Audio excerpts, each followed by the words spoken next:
आदरणीय बंधुओं, माताओं व मेरी प्यारी बहनों, राधे राधे। आप सभी का हमारे YouTube चैनल जीवन की धारा पर बहुत बहुत स्वागत है। बंधुओं, आज हम इस वीडियो में आषाढ़ पूर्णिमा का महत्व व आषाढ़ पूर्णिमा के शुभ अवसर पर गुरु शिष्य की कथा सुनेंगे। कथा सुनने के बाद यदि आप हमारे चैनल पर नए हैं तो कृपया हमारे चैनल को सब्सक्राइब करें, बेल आइकन को प्रेस करें ताकि हमारी वीडियो की नोटिफिकेशन सबसे पहले आप तक पहुंचे। वीडियो को शेयर व लाइक भी जरूर करें। बंधुओं, आषाढ़ पूर्णिमा को गुरु पूर्णिमा के रूप में मनाया जाता है। इस दिन वेदों के रचयिता श्री वेद व्यास जी का जन्म हुआ था, इसलिए इसे व्यास पूर्णिमा भी कहा जाता है। बंधुओं, किसी भी व्यक्ति के जीवन में गुरु का विशेष स्थान होता है। गुरु ही हमें अंधकार से प्रकाश की ओर ले जाने वाला है।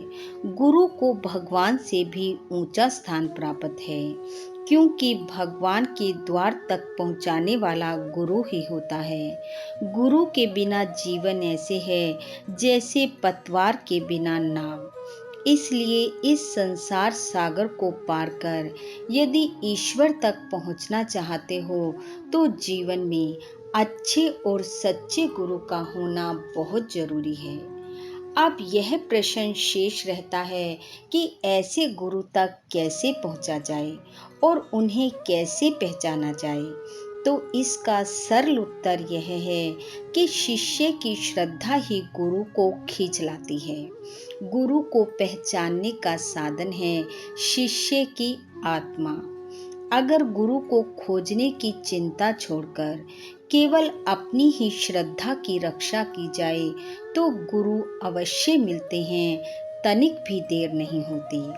वैसे शास्त्रों में गुरु के लक्षण बताते हुए कहा गया है कि जो कुलीन हो, सदाचारी हो, जिसकी भावनाएं शुद्ध हों, इंद्रियां वश में हों, जो शास्त्रों के सार को जानता हो, ब्रह्म को जानता हो, जिसकी वाणी शुद्ध हो, जो पूजा पाठ में निरंतर लगा रहता हो, सदैव शांत रहता हो, जो वेद एवं वेदार्थ जानता हो, योग मार्ग में जिसकी प्रगति हो, जो हृदय को प्रिय लगे और जिसमें अनेक गुण निवास करते हों, जिसके दर्शन मात्र से श्रद्धा उत्पन्न हो जाए, वही सच्चा गुरु है।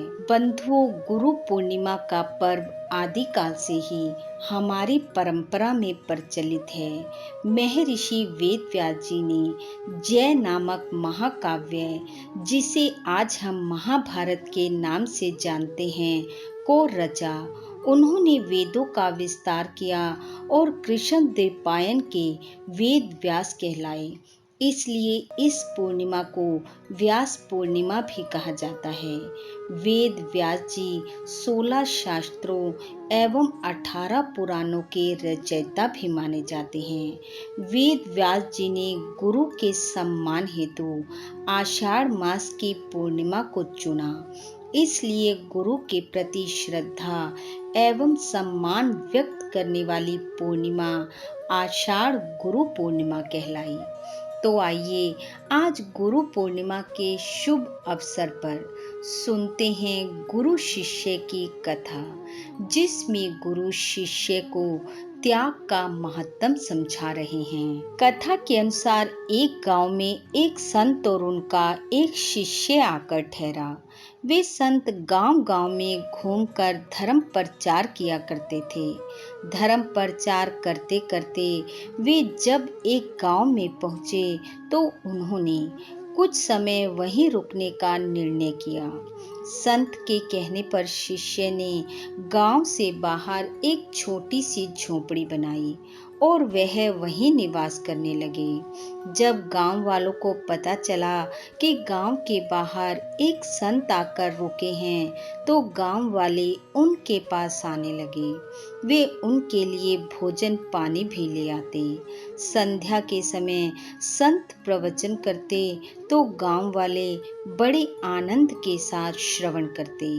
वे अपनी खुशी से संत के चरणों में कुछ दान दक्षिणा भी दे जाते।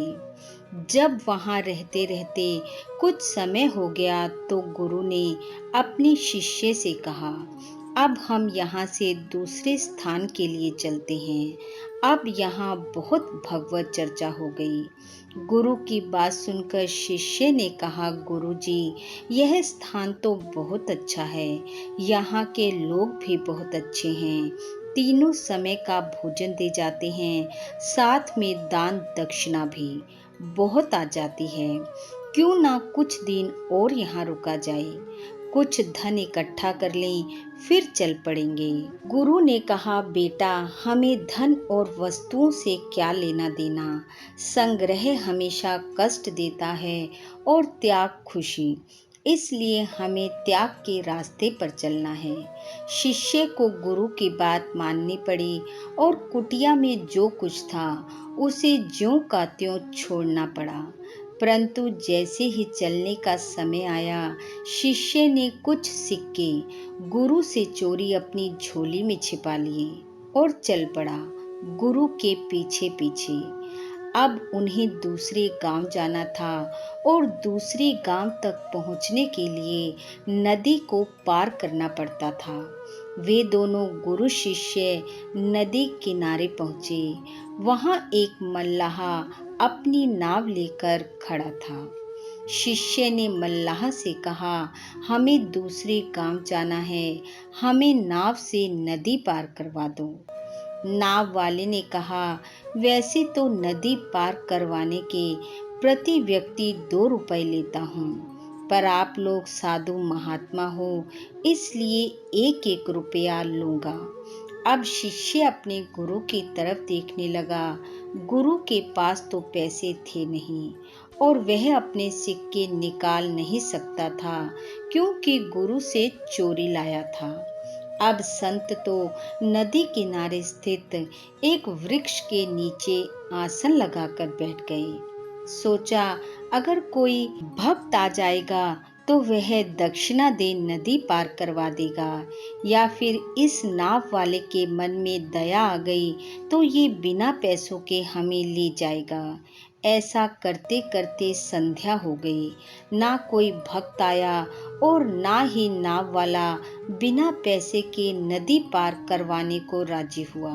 जैसे जैसे रात बढ़ने लगी तो नाव वाले ने शिष्य से कहा, यहाँ रात रुकना खतरे से खाली नहीं है। अच्छा होगा या तो आप नदी पार कर अपनी मंजिल तक पहुंच जाएं, या फिर जहां से आए हैं वहां वापस लौट जाएं।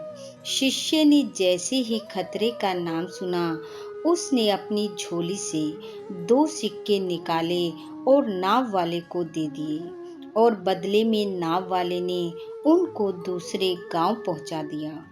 नाव से उतरने के बाद गुरु ने शिष्य से कहा, मैंने तुम्हें मना किया था, फिर तुमने वहां से धन क्यों लिया? शिष्य बोला, गुरुजी, यदि वह सिक्के मेरी झोली में ना होते तो हमारा जीवन कष्ट में पड़ जाता। गुरु ने मुस्कुरा कर कहा, पुत्र, जब तक वह सिक्के तुम्हारी झोली में थे तब तक हम कष्ट में थे। जैसे ही तुमने उन्हें बाहर निकाला, हमारा काम बन गया। इसलिए हे पुत्र, त्याग में ही सुख है। संग्रह करना मतलब दुखों को बुलावा देना। यह कहकर गुरु ने बाकी के सिक्के किसी गरीब को दिलवा दिए और आगे चले गए। इस प्रकार बंधुओं, जीवन में गुरु का होना बहुत जरूरी है और गुरु की आज्ञा मानना उससे भी जरूरी।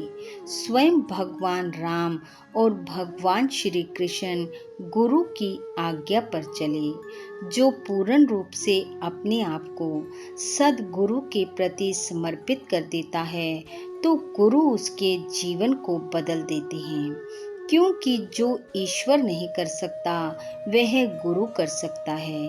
क्योंकि ईश्वर भी प्रकृति के नियम से बंधे होते हैं, लेकिन पूर्ण सद्गुरु नहीं।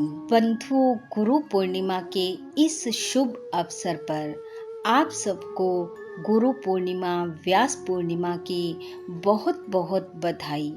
गुरु की कृपा आप व आपके परिवार पर सदैव बनी रहे। आपका घर आंगन खुशियों से महकता रहे।